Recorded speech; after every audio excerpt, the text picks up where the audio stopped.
protesting, right? Like, we will not be separated. I love our young people making that stand. I'm just glad that we're all here. Of course, we're going to be studying encouragement for the next couple weeks that I'm here. I do want to say this to start. I'm out of town next week. I'm going to be preaching in the Springs. While I'm gone, Zachary's going to be preaching. Now, you may know this, you may not. We've kind of been telling folks this. He's got the opportunity to go after next Sunday. He'll spend 13 weeks preaching at the church I grew up with. I don't know if I grew up for them, but with them, where my dad preached. My dad will be working with him. The elders there working with him. It's a good experience for him. He doesn't have 14 lessons ready to go, so this is going to be interesting. But he's going to be there for 3 months, teaching classes on Wednesday nights. A good intern experience. I thought what I would say, since I'm not here next week, is you should all take really good notes, critique him, let him know everything he needs to change, and that'll be a good way to kind of go on this trip. So remember, under the guise of encouragement is what you're doing. So if you would do that, that would be great. And we're gonna really, I know the group there will be blessed. I know he'll be blessed in that opportunity. I wanted to say too, we had the chance, Katie and I, to go just kind of spend some time with Ada Jean this week. Always wonderful. But Ada Jean now has a lot of close neighbors. And so when we went to spend some time with her last Tuesday, she had a couple friends with her, and she brought with her today Susan. And Susan, we're really glad that you're here. It was great to spend some time with you last Tuesday, and certainly glad that you're here worshiping with us today. All right, I'm going to jump right in, and I want to kind of just share something with you about encouragement that I think is natural. In fact, I think it's a part of God's design. God didn't just command us as his people to be encouragers. I think he built within us this desire to do it. Do you know what I mean? Like, from the youngest ages, if you get them in the right spot, like, kids like to do things that are helpful. Now, that does go away if it's not treated properly in time. But we like to do things that help others. I was thinking about that concept and remembered that when I was in about 6th grade, my dad built a house onto our house for my grandparents to live. My grandpa was out of town a lot, and my grandma was there nearby. And I used to love, when I got off the bus, grabbing the mail from our mailbox and throwing ours on the ground and bringing my grandma's to her. Now, there was a quarter usually at the end of that for me, and a treat of some kind. But really, it was just doing something for her. Now, I had never collected the mail for my family without being asked. But isn't it something like when you feel you're being helpful, when you feel it's useful? I think God does that for us. I just believe he designed it that way. And so I hope what you'll do as we go through this series is look at who this group is and ask yourself, as is our command, how can I encourage these people? Be looking for ways before you come here. What are some things I can say, some things I can do? I hope you'll visit hospitals. I hope you'll visit those who can't get out on their own. I hope you'll see people struggling that have a need you can fill, and just jump in and fill it, because largely that's the heart of Christianity. And when the watching world sees a community like that, they wonder, what would it be like to have a family that operates in that way? And so I want to just encourage you to keep on encouraging, and remind you that even if you're doing it in a clumsy way, it's worth doing, right? Like, just get out there and try it. Whether it's a call, a letter, a note, a text. I will warn you, with text, be careful. Autocorrect used to be way better than it is today. I don't know what's going on. Every update I get, autocorrect is worse. And I had just a couple examples here. There was one that this girl gets a text from her mom that your dad and I are going to divorce, and it sends her into a panic, and she goes, oh no, that autocorrected. We're going to Disneyland. So that's a big change in what they were saying. Another one was looking for a key. She says, Grandpa died. I mean, Grandpa does. Be careful, but here's the point. Even when it's misunderstood, it's hard to really misunderstand the heart of encouragement. And I believe that's something we've got to look for, and we're going to do in this series in particular. So I want to examine this morning a form of encouragement that I think is virtually impossible to misunderstand. Now, when you read through the New Testament in particular, there's not a lot of chronological order, because Paul's letters are kind of smattered in there, and they're not always in the right place. And so it could get sometimes hard to track exactly how things lay out in the Scripture. And so when you read about Paul's life in particular, the timeline can be a little confusing, especially when it comes to the times that he's in jail, because Paul, we just know, was in jail a lot. So it helps to think about it this way. There were 2 times in which Paul was in prison in the city of Rome. The first time is how the book of Acts ends. It kind of comes to this conclusion where he's headed off to be imprisoned in Rome. Now, in that particular imprisonment, Paul's in a house. rented quarters. He has a lot of freedom in that arrangement. People can come and go, and Christians from all over the known world come and encourage Paul during that setting.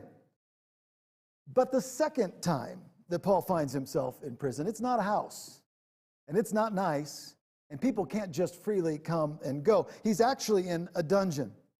And he wasn't expecting to be released. In fact, he expects fully to be executed from that place. And instead of being surrounded by all his friends, Paul really starts to feel the pain of isolation and even abandonment by the people that had meant the most to him. And it's from that place that Paul writes and shows us what I believe is the most powerful form of encouragement. In the last letter that Paul would write,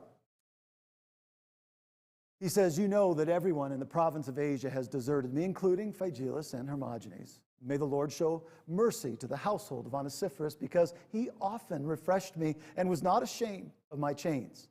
On the contrary, when he was in Rome, he searched hard for me until he found me. May the Lord grant that he will find mercy from the Lord on that day. You know very well in how many ways he helped us in Ephesus." Now, here's what I want you to think about when it comes to this man Onesiphorus this morning. What did he do? Like in almost his dying words, Paul writes down, don't forget him, don't forget his household. What he did was important to me. He refreshed me. I think what he's saying is he showed up when so many others didn't. Years ago, England had a contest about that definition for friendship. And the one that won was the definition that said, a friend is the person that walks into the house when everyone else just walked out. And I think Onesiphorus fits that kind of idea of how important presence is and how desperately needed it is at times. And so let's look at some ways that we can be refreshers like Onesiphorus was in Scripture. So the first is this: we can refresh others with presence. If you want to be an encourager, you're going to have to realize it's going to demand you actually show up. You need to be there. You can't do it from afar. You got to be a part of this. Now, as I mentioned Paul's kind of history there, the same thing happened with Jesus, really. In his darkest hour, in his time of greatest need, all those that he had done life together with, that he had depended on and depended on him, all abandoned him. And now Paul, in the greatest crisis of his life, has no one from his closest friends to be with him. In fact, remember the text there, like Phygelus and Hermogenes. Now, those are fun names to say, but can you imagine? What do we know about those two men? That's it right there. All we know for all time about those two brothers is they're the kind of friend that doesn't show up when they're most needed. That's a sad way to be remembered in the Bible. But what discouraged Paul, and I need to make this clear about who this person was, it wasn't the thought of dying for Jesus. In fact, when you read other things like in Philippians where he says, die, live, doesn't really matter. I'll do whatever it takes. Like, I don't think facing death was the fear for Paul here. It was facing death alone that started to nag at him. It was being abandoned. It was being left out there. And so there's this real melancholy spirit to this 2 Timothy letter. And you can hear it, and he's wrestling with it here. Look at 2 Timothy 4:16. He says, at my first defense, so there had already been one trial. And you would think there might be somebody for the one defending himself standing by him. But he says, no one came to my support. Everyone deserted me. May it not be held against them. You can hear that tension, right? Like, I don't want to be bitter. I don't want to go on, but this was awful to face this alone without anyone there. He's not wrestling with his faith. Paul's not in danger of losing his faith in Jesus Christ. In fact, in that same chapter he wrote, I have fought the good fight. I have finished the race. I have kept the faith. No, Paul's not about to abandon his faith, and he knows it. But what he didn't know was the sting of being abandoned by those you thought you could count on. He actually says, I think he makes himself say, may it not be held against them. And so Paul spent his last hours on earth thinking about all the people that he could always count on in life. And of course, one of the first ones to come to mind for Paul is going to be his son in the faith, Timothy. And so he writes, I thank God whom I serve as my ancestors did with a clear conscience. As night and day I constantly remember you in my prayers. Recalling your tears, I long to see you so that I might be filled with joy. You've got this battle-scarred soldier for Jesus who says, you know what, I'm thinking about every moment of every day in this cell. Timothy, you encouraged me. You were such a part of my life. Like, just even to think about being with you now brings joy to me. And then, chapter 4, verse 19, he brings up Priscilla and Aquila. You remember them. They certainly would have come by and visited Paul had they been in Rome. They were good friends. They were supporters of Paul. And so he remembers them. And then he goes on. And the household of Onesiphorus. There it is again, Onesiphorus. This little-known saint must have left a huge impression on Paul. And so that's what I want to look at. What did he do? Well, Paul said he refreshed me. In fact, what does that mean, that Onesiphorus refreshed Paul? Let's look at the text here again in a couple of ways. He says, may the Lord show mercy to the household of Onesiphorus because he often refreshed me and was not ashamed of my chains. Or when I arrived in Rome, he arrived in Rome. He sought me out zealously, very zealously, and he found me. Think about what that means all added up, and we'll put those two together in just another version. May the Lord show special kindness to Onesiphorus and all his family because he often visited me and encouraged me. He was never ashamed of me because I was in chains, and when he came to Rome, he searched everywhere until he found me. And so what does it mean really to be a refresher? Well, this guy showed up when no one else would. Maybe he brought Paul food. Certainly that would have been needed in a Roman dungeon. He might have brought him medicine. We know there was some that Paul might have needed. I imagine probably the first thing Paul wanted from Onesiphorus was news about all the churches. That would have been on his mind. How are they doing? Might have brought him blankets, might have brought him clothes, but the most important thing that Onesiphorus brought was himself. You see, Paul was refreshed by the genuine presence of a man who loved him. He'd come, not across town, but all the way from Ephesus. He didn't just cross the street to visit a friend in prison. He crossed an ocean. Can you imagine that in the ancient world? When he got to Rome, he searched Paul out, Paul says here, until he could deliver the most important encouragement a person can, himself, there to encourage a brother. And he did all of that in the context of fear and shame. Now, think about the imprisonment of Paul here. He is at this point declared a traitor. That's why he's not in house arrest. He's a little more of a threat to Rome. And so this man seeks him out. And can you imagine what that would look like? You've traveled across the world. You've come to Rome. Now you're at the door of a dungeon, and this intimidating guard comes to the door, and he says, what do you want? I don't think they were friendly. He says, I want to visit my friend, the traitor. What's that mean for Onesiphorus? You know, there's a very good chance he could have ended up in jail with Paul for identifying with a traitor like that. It was a huge personal risk. But the opportunity to greatly encourage his brother was more important than any threat or expense to himself. Now, when I put that in context, I can understand why a lot of Christians didn't visit Paul this time through. It would have been tough. It would have been hard. It would have been a great risk. But it also makes sense why a man like this would be remembered so much by Paul. Again and again, he often, he says, refreshed me. He journeyed to see me again and again. And Paul was not going to forget something like that. And all of that tells me that for Christians, encouragement, refreshing, that is a habit that the people of God must develop. It's who we are. And I think we need to think about developing it even more now because we are living in a really weird world. You ask people, and they will tell you, straight-faced, we are connected all the time, globally connected. We have connections all around the world. And so there's this delusion that somehow, with all this technology, we're close, when in reality, very few people have life-giving connections to other human beings. You ever been in a room with somebody? They're there, you're talking, and you realize all of a sudden they're not there? I mean, they're there, but their device is there. It's something called phubbing. It's when you're snubbing somebody, but with your phone. Look, we've all become big phubbers. We're on technology. We're connected while disconnected with people that are live and real and not building relationships that we need. And we've all been deceived by this.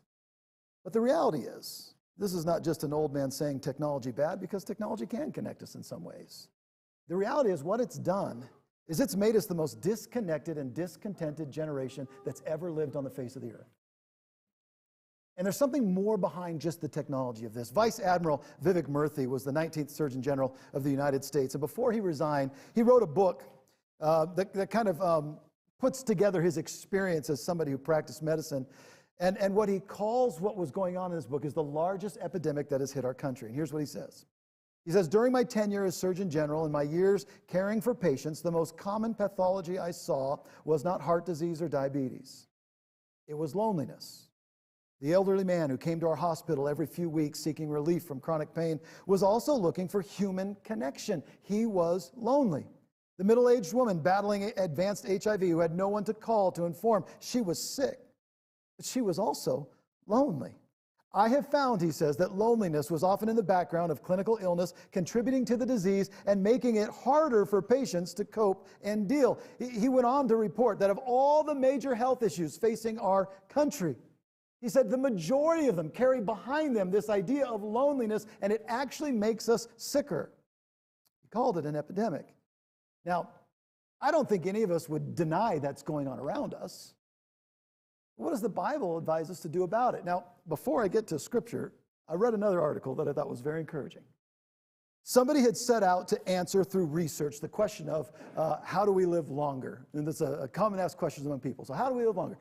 Here's what they found as they crunched all the data they could put together on this.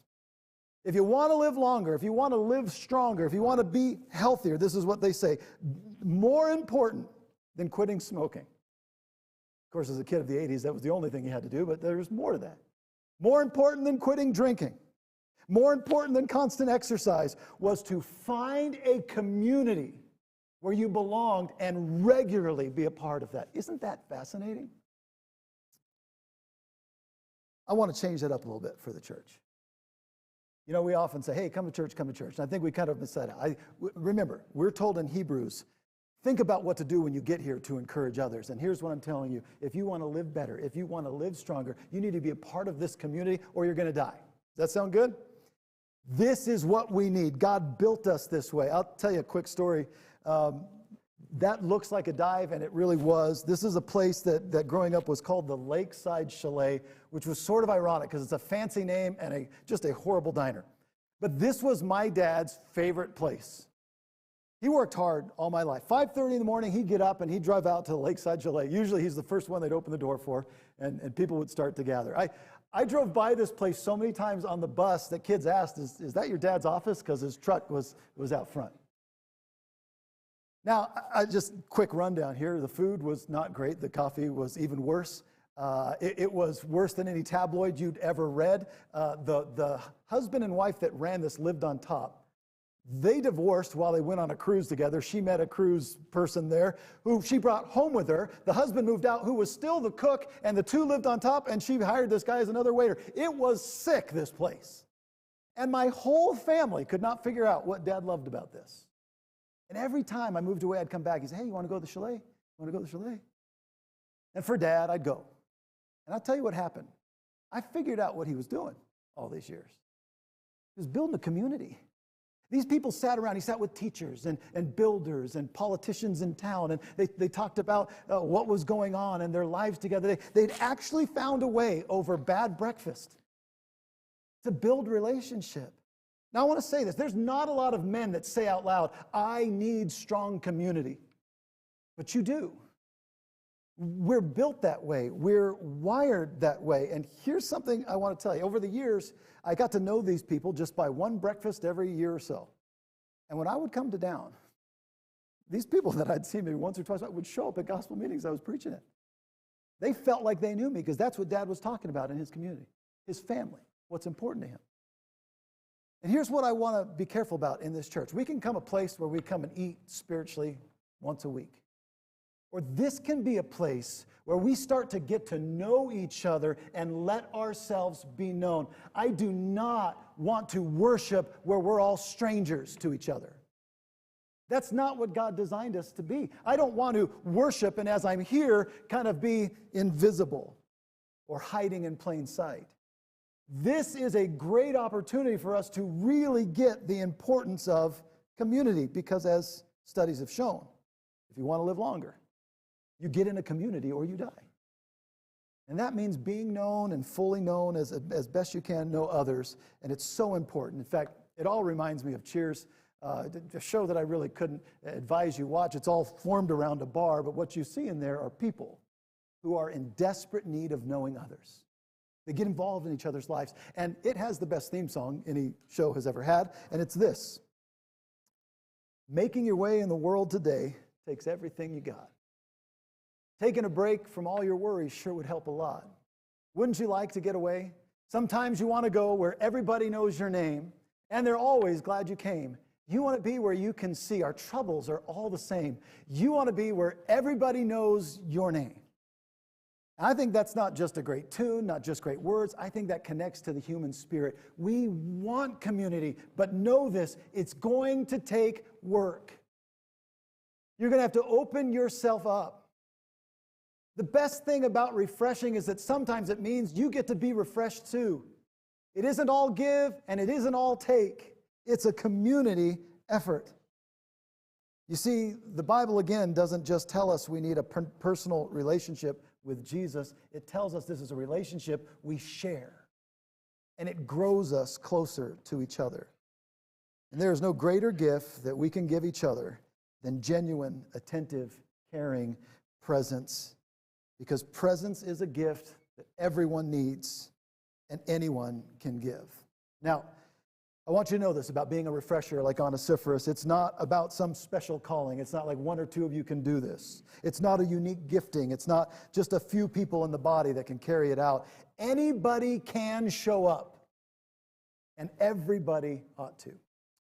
And if you think I'm stretching this a little bit right here, you ought to listen carefully to Matthew 25 one more time. Think about what Jesus is saying here. When the Son of Man comes in his glory, and all the angels with him, he will sit on his glorious throne. All the nations will be gathered before him, and he will separate the peoples one from another as a shepherd separates the sheep from the goats. He'll put the sheep on his right and the goats on his left. And then the king will say to those on his right, "Come, you who are blessed by my Father, take your inheritance, the kingdom prepared for you since the creation of the world. For I was hungry, and you gave me something to eat. For I was thirsty, and you gave me something to drink. For I was a stranger, and you invited me in. I needed clothes, and you clothed me. I was sick, and you looked after me. I was in prison, and you came to visit me." Look, I'm not exaggerating here. When you show up before the King Almighty, his first question to you is, did you show up for all of these? This is what he wants us to be for each other. And all of us can think of times in our lives where we got through, we survived, because someone stopped in to refresh us. You know, in the probably darkest moment of my family's lives, we were sitting in a murder trial, trying to encourage a brother who just, you know, you talk about the world spinning and what do I do? What do you even say or do? I'm thinking about his little girl who now doesn't have a mom, and it was just dark and heavy. And every day of that trial, we were surrounded by Christians who had other things to do. These were people with lives. And they knew that when they came, they couldn't say anything to make it better. And they couldn't do anything to make it go away. And so what they did is they just showed up. And that support was such a strength during that dark time. I'll never forget it. And this is what it makes me wonder in my own life. Am I making every effort to show up for others?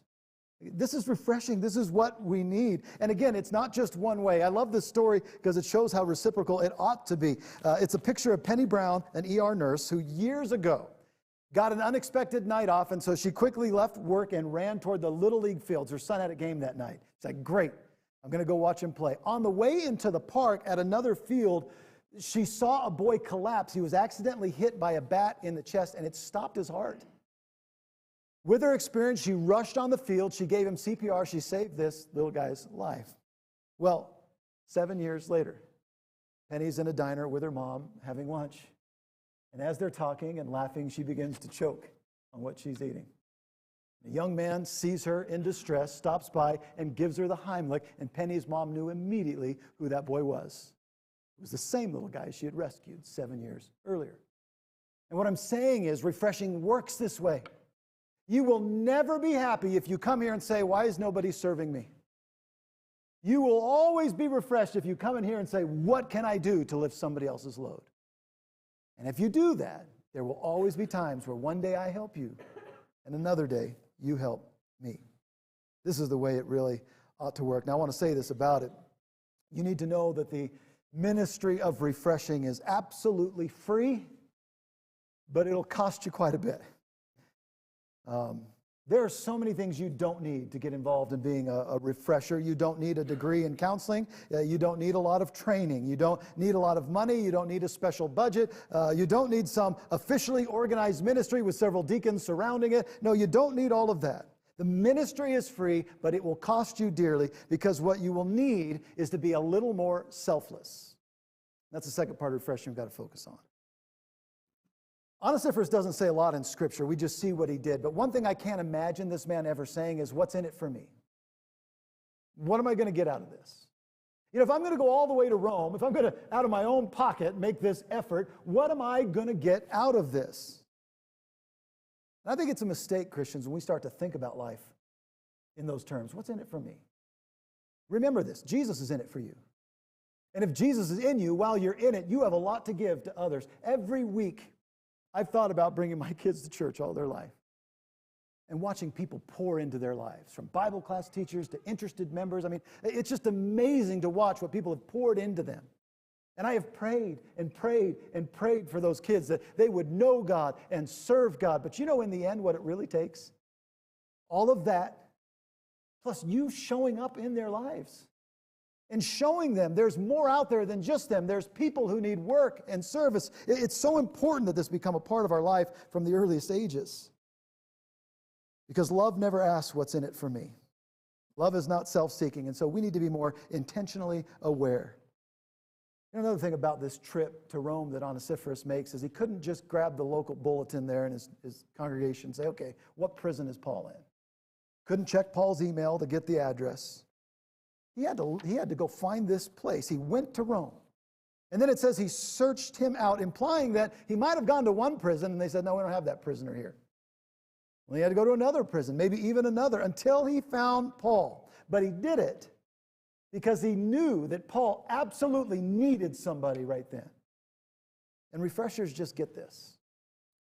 They are spiritual discerners. They don't think about the cost. They don't think about, well, if I do this, I'm going to have to give up this part of my day. No, all they see is another person's need, and that is all they want to do. Look, if you want to be a refreshing church, then we need to right now decide as a group we're going to retire the official church word. And the official church word is, I'm fine. Now, here's what you might do, because I don't want to hear everything that's wrong while we're here, but you could say, hey, this is a longer story. Do you have time? But here's what happens when we throw this I'm fine now, is we don't get closer to one another. We're not open, and we're not sharing, and we don't build community. And so what happens in time is week after week, all you hear from someone is, I'm fine. Well, guess what? People are paying attention to that. And if you come here long enough, what you're going to start to think is, oh, this is a place for fine people. And if you don't feel fine, you better stay home until you get fine, and then you can come back and be where all the people are just fine. No, refreshers just have this spiritual antenna. They see your problem, and they find a way to get involved and help out with that. They see through all of that to your need. They say something like, you got time for coffee this week? I remember when I started preaching in Port Townsend, Ralph at the time was 82, 83, and he would just show up at my door Monday morning and say, we're going to go see everybody we didn't see yesterday. Like, all right. And he would drive, and he would provide the coffee, and we just went. Like, that guy was an encourager. He was already thinking about what needed to be done. He'd just show up to do it. I love that. Refreshers don't get a lot of attention, though. And so it's going to take some humility. In fact, think about a name like Onesiphorus. How many of you have named a child or have a name in your family tree, Onesiphorus? It's a great name. That guy's got some character. Refreshers don't get a lot of attention. Encouragers don't get awards or rewards until heaven. And so now, probably the hardest part about being refreshers is it's going to take some boldness. Along with selflessness, it's going to take some real boldness. I believe Onesiphorus was a very courageous man. To walk up to a very powerful Roman guard and say, I know you're about to kill this man, but the truth is he's my friend, and I'd like some time with him. That takes some courage, doesn't it? That kind of courage, that's not easy for me. It's not easy for any of us. I can't tell you how many times in my life I've stood on a porch before I rung the doorbell, or outside a hospital room before I walked in, and had to ask God, God, please give me the courage to deliver what's needed in this place, because I don't know what to say. I don't know what to do. In fact, nothing will change all of this, but I know you want me to be here. And there's a lot of pain behind that door. So please, let me be refreshing to others. And here's what happens. When God gets you through that door, the person you visit is refreshed. And they're refreshed because you've taken a little bit of their pain. Now think about that. When you leave, a little bit of that pain comes with you, but it's worth it. It's worth it because of what you brought. You just came and brought your presence and refreshed them. And I'll tell you this about God's presence. It's everywhere. I understand God is an omnipresent God. He's in all places, all times. He can be wherever he wants to be. But I also understand through the Bible that God claims that his presence is powerfully felt among his people, his Christian family. And so Jesus tells us that where 2 or 3 are gathered in my name, there I am with them. Think about that. You're not just coming in yourself, you're bringing the Lord with you. Paul would write to the Corinthians, so when you are assembled, I am with you in spirit. Now, it's not just that Paul says, look, think about me and I'll think about you. He says, no, and the power of our Lord is present. Jesus is there. There's something about God's people who bring their presence to encourage others where God is present as well. And so think about it this way. You show up here to feel God's presence through his people too. And you show up here to share God's presence with others. And that takes courage. It takes a courage that God can give us. And so just remember why we do all of this. The image of God is in every person just waiting to be called out. And so to be an encourager, to be a refresher, is to be looking for calling out the image of God in all. So we show up. We are the people that show up. But we don't show up to kind of mark a, hey, I attended. We show up because there's something to do here. Yes, praise and honor God and encourage one another. And if you're going to be a real encourager, it's not a 3-hour-a-week job. You're going to start thinking today about what you can do for someone else, and it'll be a part of how you arrange your life. And so let's purposefully go deeper into relationship with each other. I will tell you, getting really close to people can be scary, can be really uncomfortable. But if you do it with the Spirit of God, it'll be refreshing. I love the stories I can tell about brothers and sisters in time who just opened themselves up to you, and you opened yourself up to them. That very vulnerable place where God builds a family is such a beautiful thing. And we can walk together through this life. And as we do, we do this great math together, where we multiply our victories and we divide our sorrows. You see, together with God between us, so much can be done. We can go deeper into this as a church. I want to just put that on your mind. I want you to think about it this last way. The power of Jesus bringing his presence to earth kind of says it all. There were sounds from Genesis 3 about God doing something through this seed. There were echoes throughout time about a servant coming, a sacrifice being made. But when Jesus brought his presence to earth, think about this. He didn't send a text. He didn't preach a sermon. He didn't write a book. You see, in Bethlehem, he showed up. He brought his presence. What the world really needed is what he gave. so that we would know how desperately God loves us. And I'll remind you, the Bible doesn't end there. He will show up again. And all those who love the Lord and will rejoice at his coming will finally see why he sent us here to encourage and lift up one another. Be encouraged by the fact he came and he is coming. If you're not a Christian this morning, I want to extend you the invitation to become one. You can put on Jesus Christ in baptism. It's an interesting concept that we are clothed, obviously, in a physical way, but spiritually, we've clothed ourselves with sin and error and injustice, and, we've fallen. And Jesus has come to offer us a new way to appear in this world. We can clothe ourselves with Christ. And if you've not put on Christ yet, you can have your sins forgiven this morning and start to walk in a new life. And if you're here, I want to encourage you, and you need our prayers, please know that's something that refreshers do. We will pray for you.